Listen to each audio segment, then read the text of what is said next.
रहमतुल्लाहि व बरकातहू। दरस कुरान इंटरनेशनल का मेज़बान सोहेल बावा आप हज़रात की खिदमत में बॉस्फोरस के किनारे पर नहीं बल्कि बीच समंदर में मौजूद है। सुभान अल्लाह। और मगरिब का वक्त है और ये मंजर देखें, बड़ा खूबसूरत पुल। इस पुल का नाम ओम बेश तैमूर शहीदलर के जो है, यानी 15 जुलाई के शहीदों का पुल।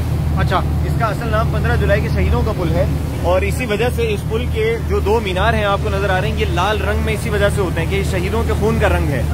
ये 2 मीनार आप देख रहे हैं दाएं और बाएं, इनका रंग लाल होता है। पूरा साल ये रंग लाल रहता है, लेकिन 14 अगस्त के ऊपर पाकिस्तान के साथ मोहब्बत के इजहार में इन मीनारों का रंग जो है वो हरा कर दिया जाता है।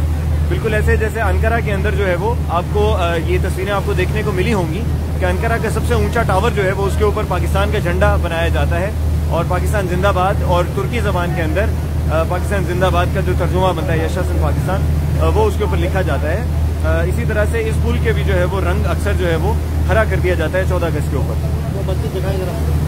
ये बड़ी खूबसूरत मस्जिद है, ये औरत खोए की मस्जिद कहते हैं इसको, औरत खोए जामी कहलाती है। इसके ऊपर ये शाम की रोशनियों में ये मस्जिद बड़ी खूबसूरत मंजर पेश करती है। इंशाल्लाह अगर हमें मौका मिला तो हम एक वीडियो जो है वो इस मस्जिद से भी आपके साथ शेयर करेंगे। अस्सलाम वालेकुम।